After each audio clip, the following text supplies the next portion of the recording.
ఆపదామపహర్తారం దాతారం సర్వసంపదాం లోకాభిరామం శ్రీరామం భూయో భూయో నమామ్యహం. గురుర్బ్రహ్మా గురుర్విష్ణుః గురుర్దేవో మహేశ్వరః గురుః సాక్షాత్ పరబ్రహ్మ తస్మై శ్రీ గురవే నమః. అందరికీ కూడా పెద్దలు పూజ్యులు అందరికీ కూడా అనేక దాసోహాలు నమస్కారం చేసుకుంటూ ఇక్కడికి మనం విద్యార్థిని రూపంగానే ఇక్కడికి మనం కలుసుకున్నాం. ప్రతి మనిషి కూడా ఒక విద్యార్థి. స్కూల్లో చదువుకుంటేనే విద్యార్థి అనరు. ప్రతి మనిషి పుట్టుకతోనే విద్యని అర్థించాలి. అంటే నాకు విజ్ఞానాన్ని మాకు అందించాలి, విజ్ఞానం తెలుసుకోవాలి అనేటువంటి వారు ప్రతి ఒక్కరూ కూడా విద్యార్థులే. విద్యార్థి అంటే కనుక ఒక స్కూల్కి ఎందుకు పంపిస్తారు? ఇదివరకు గురుకులం అనేటువంటిది ఒక పాఠశాల ఉండేది.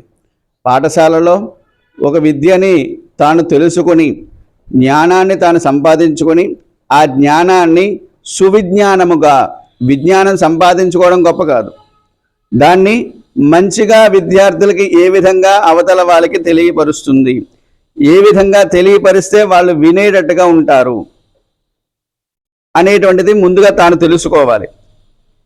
మాస్టారు అనేటువంటి వారు ఇదివరకు ఇప్పుడు మనం చెప్పుకున్నట్టుగా కందుకూరు వీరేశలింగం పంతులు గారు అని అంటారు. పంతులు గారు అనేటటువంటి వారు ఇద్దరికి కూడా ఇప్పుడు అభ్యసిస్తున్నారు. అలాగే గురువు శబ్దానికి కూడా గురువు గారు అని అంటారు. ఇప్పుడు రిక్షావాడు కూడా ఏ గురువు అంటున్నాడు. అలాంటి వాళ్ళందరూ కూడా గురువులు అయిపోతారా మనకి? గుహు అనేటువంటిది, గురు అనేటువంటిది అజ్ఞానం అనేటువంటి నాశనాన్ని చేసేటువంటి వాడు. అంటే మనకి చీకటి, మనకి పుట్టుకతోనే గర్భంలోంచి ఏ విధంగా వస్తాం? చీకటితోనే వస్తాం. కళ్ళు తెరిచిన వెంటనే మనకి విజ్ఞానం వచ్చేది. పుట్టిన వెంటనే మనకి విజ్ఞానం వచ్చేస్తుందా? కొంత వయసు వచ్చిన తర్వాత ఫస్ట్ గురువు ఎవరు చెప్పండి? తల్లి. తల్లిలో పక్క వాళ్ళు ఎవరో వచ్చి అత్తాను, లేకపోతే మామాను, లేకపోతే తాతాను అని చెప్పేసి ఫస్ట్ గురువును మాటలు నేర్పినటువంటి వాళ్ళని మనం కొంత పెద్ద వయసు అయిన తర్వాత నీకేం తెలియదమ్మా ఊరుకో అంటాం. అంటే అంత విధంగా మనం విజ్ఞానం సంపాదించేసుకుంటున్నాం ఈ రోజుల్లో. ఇదివరకటి రోజుల్లో ఈ మాస్టర్లు వాళ్ళు కానీ పెద్దలు కానీ పెద్దలందరూ కూడా విద్య వినయ సంపన్నే. విద్య అనేటువంటిది వినయముగా నేర్చుకుంటే అది సంపద కలుగుతుంది అని బ్రాహ్మణోత్తములను కానీ లేకపోతే ఎవరినైనా సరే మంచిగా అభ్యసించే విధంగా విద్యను అభ్యసించుకోవాలి, తాను తెలుసుకోవాలి. తెలుసుకున్న దాన్ని ఆచరణలో పెట్టాలి.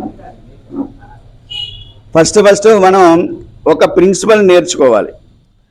ప్రిన్సిపల్ అంటే కనుక ఎవరైనా మాట్లాడుతున్నప్పుడు అవతల వ్యక్తి మాట్లాడేటట్టుగా ఉంచేటట్టుగా వినాలి. వారు ఏమి చెప్తున్నారో వినాలి ఫస్ట్. ఆ వినేటట్టుగా ఆ ఓపిక ఇప్పుడు ఉండేటువంటి విద్యార్థుల్లో మాకు ఎక్కడ కనబడట్లేదు. ఏమన్నా మాస్టర్? అంతే కదండి. ఇదివరకటి రోజుల్లో ఓపికగా విన్నారు కాబట్టి వారందరూ కూడా సంస్కర్తులుగాను, లేకపోతే కనుక ఆవిడ ఉన్నారు, ఇప్పుడు పద్మజ గారు ఉన్నారు. ఎంతో ఓపిక ఉంటే చలికి ఆటుకి పోటుకి తట్టుకుంటే కానీ పర్వత ఆరోహణ అనేటువంటిది చేయలేరు. ఒక శక్తి కావాలి, దానికి భుక్తి కావాలి, దానికి మనకి ఒక ఓపిక కావాలి. ఆ ఓపిక ఇప్పుడు ఉండేటువంటి విద్యార్థుల్లో ఎవరికి కనబడట్లేదు ఉండేటువంటిది. ఇప్పుడు ఎందుకంటే హైటెక్ అంతా కూడా హైటెక్ స్టడీస్ అయిపోయాయి. ఇదివరకు విద్యార్థి అంటే కనుక విద్యని అర్థించేవాడు. నాకు చదువు చెప్పండి మాస్టర్ గారని. అలాంటి వారందరికీ కూడా హితముగా చేసి, ఒరే నువ్వు బాగుపడాలరా, వాడు బాగుపడాలన్నా ఏం చేయాలన్నా కూడా ఒక 4 మాటలన్నా లేకపోతే కనుక బెదిరించో చదువు చెప్పేవారు. ఆ చదువు చెబితే వాడికి అభ్యసిస్తే వాడు హితముగా, లోకానికి హితముగా చేసేటట్టుగా తయారవుతారు. ఆ తయారైన వాళ్ళలోనే మనం ఇప్పుడు ఉండేటువంటి స్థలంలో హితకారిణి సమాజాన్ని ఏర్పాటు చేసేటువంటిది